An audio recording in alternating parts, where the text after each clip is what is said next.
Partir en Terre Sainte, marcher dans les pas du Christ et découvrir les lieux décrits dans l'Évangile. C'est tout le sens du pèlerinage diocésain qui a eu lieu du 3 au 11 novembre dernier avec 30 chrétiens de la Sarthe. Pendant quelques jours, tous ont pu vivre un temps à part, que ce soit individuellement ou en couple. Mais qu'ont-ils vécu concrètement sur place? Quel est le sens véritable d'un pèlerinage? Et surtout, est-ce que cette vieille tradition chrétienne peut encore apporter quelque chose aujourd'hui? Pour en parler et témoigner, j'ai la joie de recevoir aujourd'hui 4 de ces pèlerins qui ont pris part au voyage.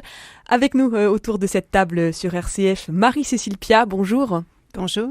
Yann Dupénois, pèlerin également et diacre, est avec nous. Bonjour Yann. Bonjour. Nous sommes également en compagnie de Sylvie Flurin, responsable des pèlerinages pour le diocèse du Mans. Bonjour Sylvie. Bonjour. Et le père Hervé Maricoten, qu'on connaît bien sur notre antenne, est avec nous. Bonjour père. Bonjour. Vous étiez le prêtre accompagnateur de ce voyage en Terre Sainte. Je vous propose de commencer cette émission par une partie témoignage. On va laisser la parole pour commencer à Yann et Marie-Cécile. D'abord tous les deux, est-ce que vous êtes des habitués des pèlerinages en général? Marie-Cécile. J'ai l'habitude effectivement d'aller régulièrement à Lourdes notamment, puisque oui, avec des jeunes on a l'habitude de s'y rendre pendant les vacances d'avril.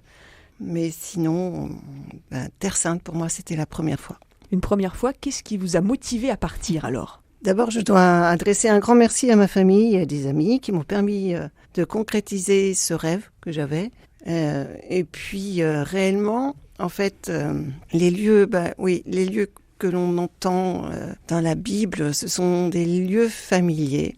Mais mettre physiquement, c'est pas dans les pas du Christ, à la suite du Christ, ouais, c'est autre chose, c'est une autre démarche qui est beaucoup plus prenante, qui appelle au plus intime de soi, dans sa foi, dans sa relation à Dieu. Yann, vous étiez un habitué des pèlerinages, vous, ou pas du tout? Je veux dire comme Marie-Cécile. Quand j'étais petit, j'ai fait beaucoup de pèlerinages avec mes parents, ce qui m'a permis de développer le chapelet. Voilà. Et puis après, je suis allé aussi 3 fois avec les jeunes du diocèse à Lourdes. Et j'ai la chance d'avoir de la belle famille à côté de Lourdes. Donc tous les ans, que je sois avec la famille ou tout seul, je fais un petit passage à Lourdes. Et par contre, pour la Terre Sainte, c'est vrai que j'avais vraiment envie d'aller voir où Jésus a vécu, où il est passé.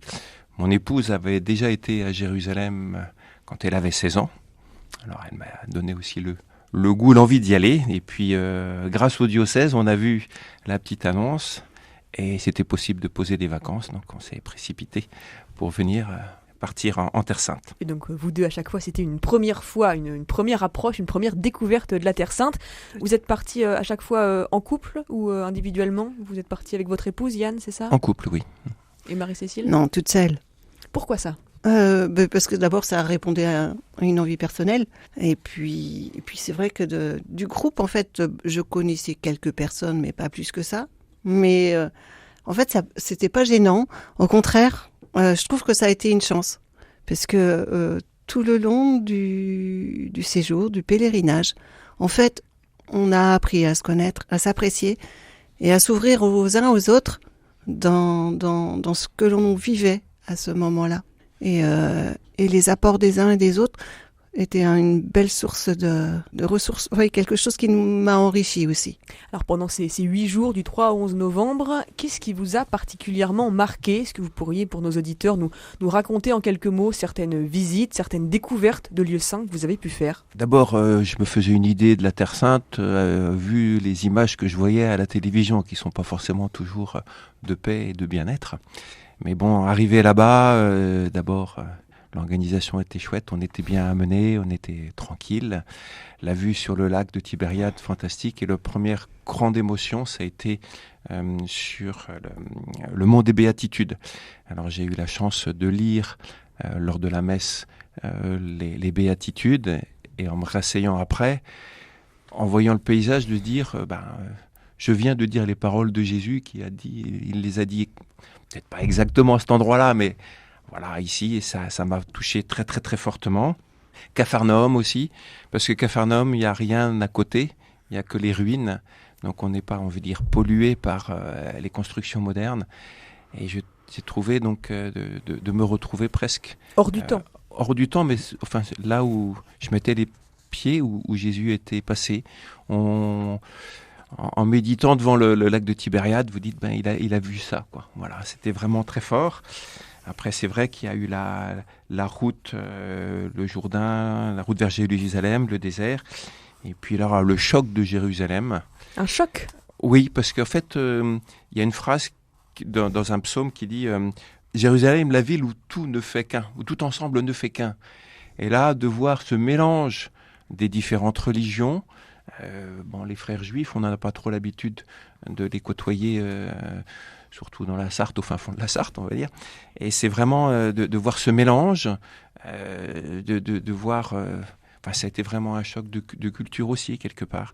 Et puis avec un moment fort de tous ensemble, de descendre le mont des Oliviers pour arriver jusqu'à Jérusalem, c'est vraiment très fort, très intense. Et c'est vrai, on a fait groupe, on a marché ensemble, on a échangé ensemble, et c'est des émotions très fortes. Marie-Cécile, je vous vois hocher la tête derrière le micro. Vous aussi, Jérusalem, ça a été un choc spirituel ? Il y a eu d'autres moments avant aussi moi, personnellement, qui m'ont beaucoup marqué. D'abord, quand on était à Capharnaüm, c'est le fait de se poser au bord du lac et d'admirer, contempler. C'est vraiment le bon terme, contempler la beauté qui nous entourait. Et à un autre moment, quand on a fait route après vers Jérusalem, on s'est arrêté dans un monastère, au monastère Saint-Georges de Kosiba. Là, c'était très beau. C'était un lieu dépouillé au milieu d'un endroit désertique. Et après, quelques-uns parmi le groupe, puisque c'était quand même un peu physique, on a pu faire une marche dans le désert vers Jéricho. Et là aussi, en fait, à chaque fois, on faisait groupe, et moi, je pensais toujours à Jésus qui a toujours marché pendant ces 3 ans de mission, quoi. Et il était toujours entouré. Et ouais, je mettais mes pieds à la suite, comme si j'étais avec les compagnons de Jésus à sa suite. Et puis un peu plus tard aussi, dans cette même journée, un moment extraordinaire quand même, c'était un dimanche, en soirée. On s'est arrêté en plein désert, c'était le chauffeur du car qui nous y avait conduit. On cherchait un lieu particulier. Et là a été célébrée l'Eucharistie. Dans le désert, c'était la fin de journée, en après-midi, et le soleil déclinait. Et là, on s'est senti dans la main de Dieu, franchement. Dans la main de Dieu. Oui. Ah oui, il était là. Alors, vous dites vous sentir dans la main de Dieu. Vous avez senti tous les deux une proximité avec le Christ, avec la création qui était différente, avec une autre saveur. Quel apport spirituel vous retirez de ces quelques jours en Terre Sainte ? D'abord, grâce aussi au Père Hervé Maricoten, qui nous a accompagnés, qui nous a fait sentir les lectures, la parole. Je vis la parole d'une façon différente. On a eu des guides aussi, je pense, extraordinaires, qui nous ont expliqué, qui nous ont fait sentir ce qu'il fallait voir. Et du coup, il y a un apport, on va dire, culturel et cultuel pour bien se mettre, on va dire, à l'époque de Jésus, bien comprendre, bien avancer avec lui. J'ai eu la chance de préparer une homélie il n'y a pas très longtemps sur les béatitudes. Je voyais où il l'avait dit, je sentais où il avait dit, et c'était vraiment plus profond, quoi. Et je pense que, je ne reviens pas de ce pèlerinage comme j'étais parti. Et puis, on s'est dit avec mon épouse, à l'année prochaine, à Jérusalem, c'est la phrase, je ne sais pas que les Juifs disent, je crois, sur une fête pour eux. Alors, ce ne sera peut-être pas l'année prochaine, mais on y reviendra, ça c'est sûr, on retournera. Marie-Cécile, vous non plus, vous ne revenez pas indemne de ces quelques jours là-bas ? Indemne, mais pas à torturer, au contraire. Je dirais justement, plutôt dans la paix et la joie. Un petit peu, alors pareil, par rapport à la Bible, moi je pensais à ce peuple qui était en exode et qui revient vers la terre promise. Ouais, quelque chose comme ça, oui. J'ai l'impression d'être arrivé là où je dois être. Même si je ne fais que passer, mais je suis à ma place en fait. Voilà, pleinement. Et oui, quelque chose en moi est marqué par ces jours passés là-bas en Terre Sainte, spirituellement, oui. Alors, Yann parlait tout à l'heure de l'accompagnement spirituel. Père Hervé Maricoten, pendant ces 8 jours en Terre Sainte, quel a été votre rôle auprès de ces 30 pèlerins sartois, concrètement ? D'être moi-même, C'est-à-dire D'abord, tout simplement, moi aussi j'arrivais comme un pèlerin. J'avais aussi un désir aussi de faire goûter les Écritures. J'espère qu'en tout cas ça n'a pas barbé, mais au contraire permis à certains de lier les lieux et puis cet évangile qui se découvre, qui se déploie devant nous. Et donc ça, c'était pour moi très important. Et puis aussi, le cadre du pèlerinage, c'est toujours un cadre de prière. Donc une prière qui nous est proposée chaque matin, le soir, d'avoir des temps justement où on fait un même corps, on forme ce corps ensemble, cette communauté ensemble. Et donc pour moi, c'était aussi très très important. Et puis de vivre une relation avec chacun et chacune personnelle, c'est-à-dire que je ne me sens pas par appétence personnelle, mais même par volonté de diriger. Je ne suis pas là dans le souci de la direction. Pour cela, on avait une excellente directrice des pèlerinages. Sylvie, qui dit non. Qui dit non, mais malgré tout, qui avait cette casquette. Non seulement ça, mais ce charisme-là. Je pense que là, ce qui était important pour moi, c'est justement de bien écouter chacun, d'être à l'écoute de chacun. Et ça m'a permis plus de temps justement pour ça, moins dans l'organisation et peut-être plus dans l'écoute et plus dans le souci de tisser des liens entre les uns et les autres. Et ça permet vraiment à chaque pèlerin d'avoir un accompagnement sur mesure, si je comprends bien. Alors je dirais que c'est plutôt, oui, puis c'est pas que ça, c'est peut-être un passage en fait d'ordre personnel, spirituel, d'évoluer en disant je ne suis pas chrétien seul, je n'ai pas une foi uniquement personnelle, mais j'ai aussi une foi communautaire. Et ça, je trouve que c'est très important. Et quand je reprends l'idée de Marie-Cécile sur l'idée effectivement d'un peuple qui chemine au moment de l'Exode, c'est ça. C'est en fait, on est comme un peuple en marche. Donc on est peuple, mais on est aussi chacun d'entre nous dans une relation toute particulière, faite en raison de notre propre histoire avec le Seigneur. Oui, c'est dans ces moments-là qu'on voit que l'Église fait corps. C'est l'Église visible, mais l'Église qui est unie. Vous étiez, je dirais, un petit groupe, une petite fraternité. 30 personnes, c'est pas beaucoup. Mais en même temps, il faut arriver à vivre ensemble pendant 8 jours. Hein. C'est le but d'un pèlerinage, c'est justement d'accepter aussi ce que nous sommes, et peut-être y compris avec nos travers, peut-être avec les difficultés qu'on a. Et puis on l'a permis, enfin, je pense qu'on a fait attention à ce que, par exemple, on parlait de cette descente sur Jéricho. On a eu trois groupes qui allaient... des sportifs aguerris, d'autres moins, et puis un troisième qui est resté tranquillement à partager la parole le dimanche, et chacun a vécu son propre pèlerinage dans la même journée. Alors vous, Père Hervé Marie Cotten, c'était pas la première fois que vous alliez à Jérusalem? Vous allez être surprise, mais c'est la première fois que j'allais à Jérusalem. Ah oui? Mais oui. Donc, c'est fou ça, en tant que prêtre, de se dire que vous n'étiez pas allé avant. Il y a des prêtres même qui n'y vont pas. Donc j'ai fait d'autres pèlerinages, mais pas celui-là. Et écoutez, il faut bien commencer un jour. Et qu'est-ce que ça vous a apporté, vous alors, maintenant dans votre foi, dans votre façon d'exercer votre ministère? Je pense, je rejoins ce qu'a dit Yann, c'est-à-dire qu'il y a aussi dans la manière de contempler l'Écriture encore aujourd'hui, une autre manière de voir, parce que lorsqu'on parle du pays de Zabulon et de Nephtali, on sait ce que ça veut dire, on sait à quoi ça s'attache, donc aux limites de la Galilée.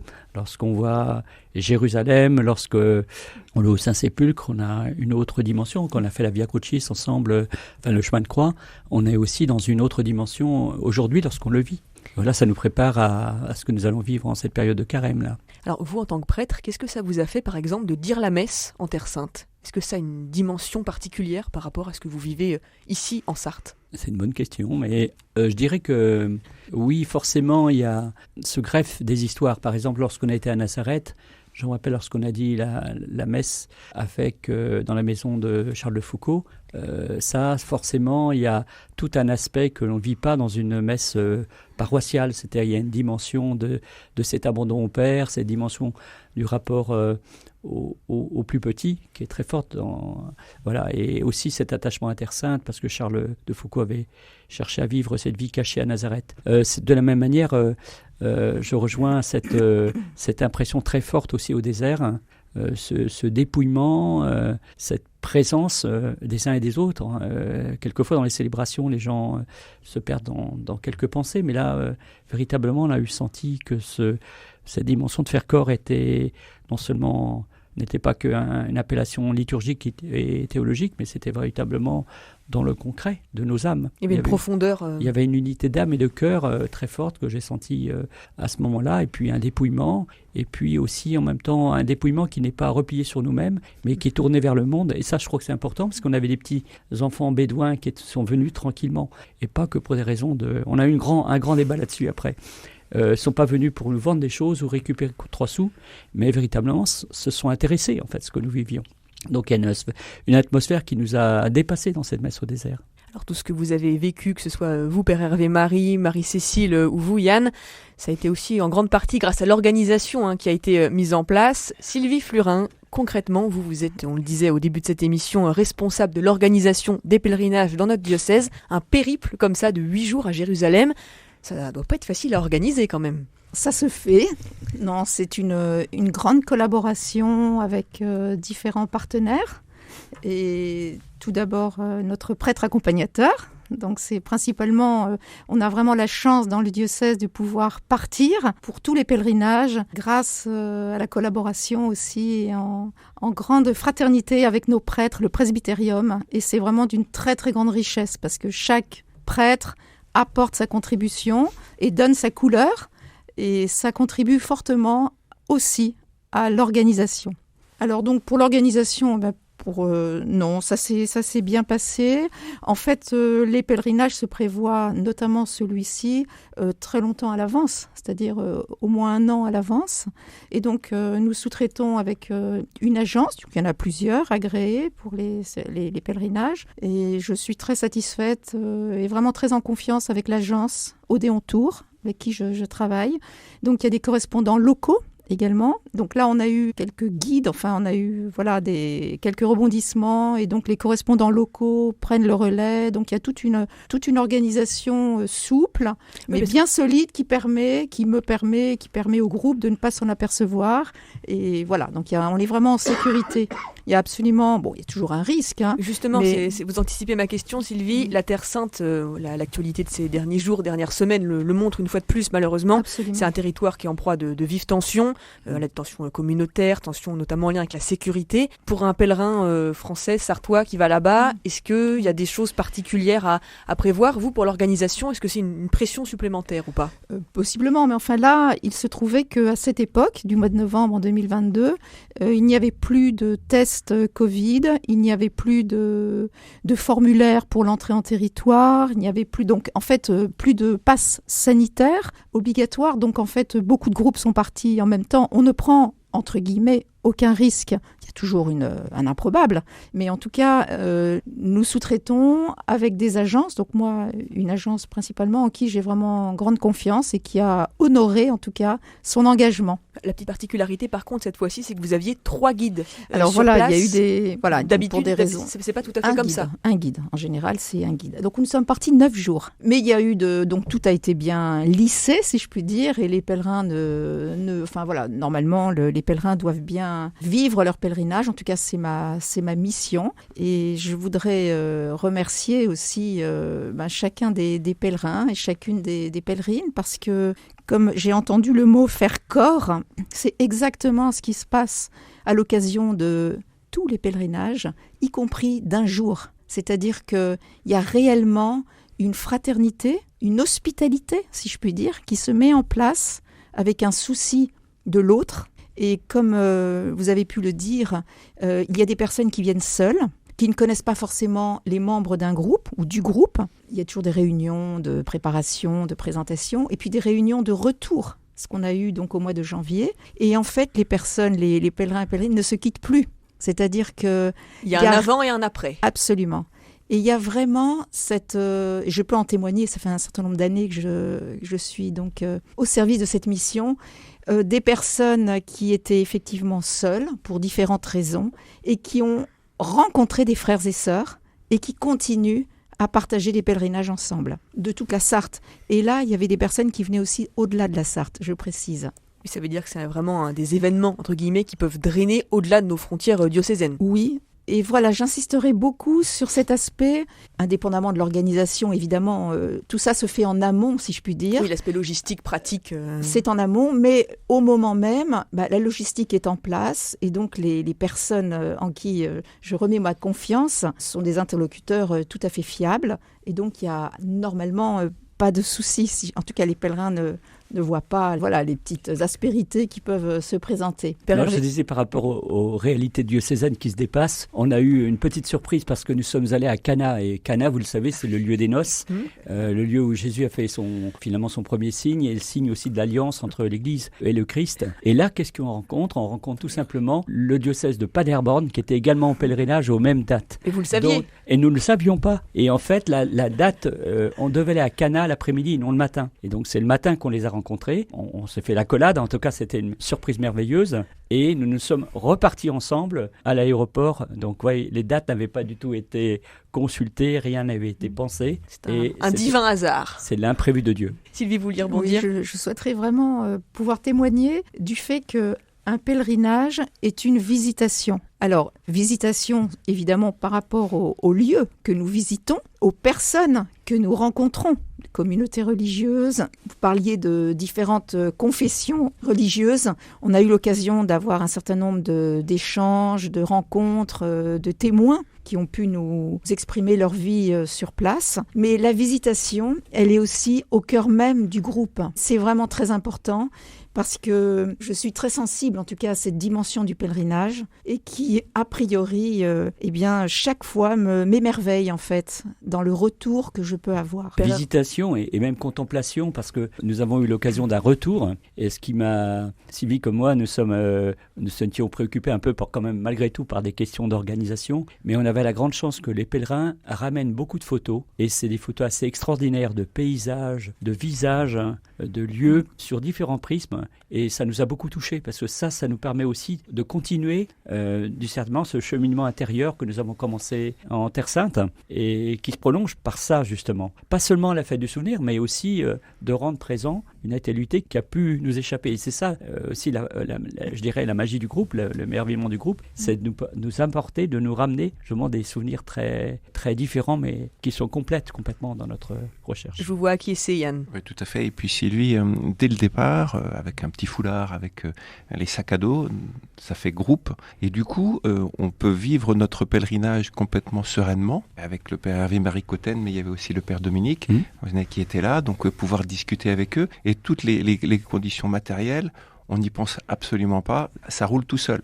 Alors quand il y a des petits grains de sable à la fin, notamment par rapport aux avions, du coup, du fait qu'on a fait groupe, ça s'est passé dans la joie et la bonne humeur. Oui, tout semble simple. En rigolant, voilà. Donc c'était vraiment cet effet groupe qui a été donné par l'organisation dès le départ. On a pu même manger un McDonald's à Munich, vous voyez, c'était inattendu, mais ça fait partie aussi des vicissitudes. Marie-Cécile, vous vouliez ajouter quelque chose ? Je vous vois rire là, au souvenir du retour. Oui, enfin bon. Qu'est-ce qui s'est passé très rapidement ? Non, on n'a pas le droit d'en parler. C'est pas forcément le meilleur. Enfin, c'est pas ce qu'il faut garder, je pense. Un avion qui décolle avec du retard. Donc, comme on avait un changement à faire à Munich et peu de temps pour rattraper le deuxième avion, on a loupé le deuxième avion et nous avons dû passer une nuit à Munich. Bon, il faisait froid. On venait de Terre Sainte, arrivé à Munich, je sais pas quelle heure il était, mais il faisait quoi, 2 degrés. On avait laissé derrière nous 20 degrés. Alors, on avait froid. Mais ça s'est bien fini, si on peut dire. On a peu dormi, mais on a récupéré un avion et puis on est arrivé relativement... Avec le soleil en France. Voilà, avec le soleil en France. Alors le soleil que vous avez aussi sur vos visages, quand vous parlez de ce parcours en Terre Sainte. Père Hervé-Marie Cotten, que ce soit à Jérusalem ou même dans d'autres lieux plus sartois qu'on peut avoir l'habitude de découvrir, que ce soit Notre-Dame-du-Chêne, que ce soit Solesmes, peu importe, ça revêt quelle importance pour un chrétien de participer à un pèlerinage ? Vu de l'extérieur, on peut se dire c'est un peu has-been, ça fait des siècles et des siècles que les chrétiens partent marcher et pèleriner. Objectivement, c'est encore dynamique aujourd'hui en 2023 ? D'abord, c'est très dynamique et puis aujourd'hui, les gens voyagent beaucoup. Je ne sais pas si vous avez dû remarquer, il y a encore beaucoup de voyages malgré le Covid, c'est reparti. Il y a au fond derrière le voyage, et donc en particulier le pèlerinage, il y a de toute façon le désir d'un mouvement intérieur, un désir de progrès. Et donc ça, c'est en l'homme depuis toujours. Et donc l'évangile nous conduit à nous déplacer, à lâcher nos filets, à lâcher notre barque et à le suivre. Donc le pèlerinage, c'est ce sens-là, c'est lâcher nos filets, le suivre, lui faire confiance. Vous avez employé le mot de progrès. En quoi est-ce que partir de chez soi, ça fait progresser spirituellement? On peut aussi bien se dire qu'on va prier chez nous, Dieu est présent aussi. On pourrait faire toute une émission là-dessus, mais vous savez une très belle parabole sur le bon samaritain, et dans le bon samaritain, la question c'est de savoir qui est mon prochain. Et c'est sans doute dans ces pèlerinages que l'on progresse dans notre regard vers l'autre, sur l'autre. En fait, on a besoin d'une certaine manière, dans nos vies, dans le cheminement, à ne pas rester dans des schémas, ne reste pas dans des formes d'enfermement, de confort, mais à justement sortir de ce confort pour découvrir ce que Dieu veut nous montrer. Alors on espère que nos auditeurs auront eu envie à leur tour de partir en pèlerinage, que ce soit à Jérusalem ou ailleurs. Sylvie Flurin, pour terminer cette émission, est-ce que vous auriez 2-3 dates, 2-3 exemples de pèlerinages qui sont organisés par notre diocèse dans les temps à venir? Alors tout d'abord, il y a quand même un projet de pèlerinage en Terre Sainte. Un deuxième, un nouveau. Alors, voilà, mais c'est pas tout à fait, c'est le dernier de notre programme. Ça sera fin février 2024, donc on a le temps de s'y préparer, mais voyez, on se prépare déjà à l'organisation. Voilà, donc il y a 9 jours, et donc pour celles et ceux qui seraient intéressés de vivre cette aventure et cette très grande visitation. Pour nous, ce qui est vraiment important, c'est de pouvoir proposer aux pèlerins du diocèse des pèlerinages d'une journée, de proximité, et puis des pèlerinages un peu plus loin. Donc, par exemple, on a toujours ce pèlerinage de Lourdes, diocésain, au service des malades, hospitaliers et valides. C'est un grand moment avec un investissement important du diocèse et bien entendu du presbytérium. Donc il y aura, je n'oublie pas, on vient de vivre la Saint-Julien, le pèlerinage donc à Paderborn, qu'on a évoqué tout récemment, et donc qui aura lieu fin juillet. Mais le prochain pèlerinage d'une journée aura lieu à Notre-Dame-du-Chêne et à Solesmes le samedi 25 mars, le jour de la fête de l'Annonciation. Voilà, après un pèlerinage à Chartres. Il y aura un pèlerinage à Rome à la Toussaint, accompagné par le père Benoît Pierre. Je préciserai que pour Paderborn, ce sera le père Marc Isnard qui accompagnera ce pèlerinage. Il y aura un pèlerinage en terre de Provence au mois de septembre que j'aurai la joie d'accompagner. On retournera à Arles, on retournera à la Sainte-Baume, on retournera à l'île de Lérins parce qu'en fait, c'est dans cette région de Provence que le christianisme s'est aussi beaucoup développé et donc on aura la joie de partir sur les chemins, sur les pas de Césaire d'Arles, mais derrière Césaire d'Arles, on allait bien entendu les pas du Christ. Voilà, donc ça sera quelques jours dans une période, j'espère, clémente sur le plan de la température pour aller donc visiter ces lieux. Au fond, aujourd'hui, de notre vie chrétienne, un peu d'histoire et en même temps, beaucoup de présent. Merci à tous pour votre présence aujourd'hui au micro d'RCF. Merci à vous, Marie-Cécile Pia et Yann Dupénoat. Vous étiez, je rappelle, pèlerin pendant ces 9 jours à Jérusalem et en Terre Sainte. Merci, Père Hervé Maricoten, prêtre accompagnateur. Et à vous, Sylvie Flurin, qui est un peu la cheville ouvrière de ce service des pèlerinages. On vous dit à bientôt. À bientôt. Merci. Au revoir. Au revoir.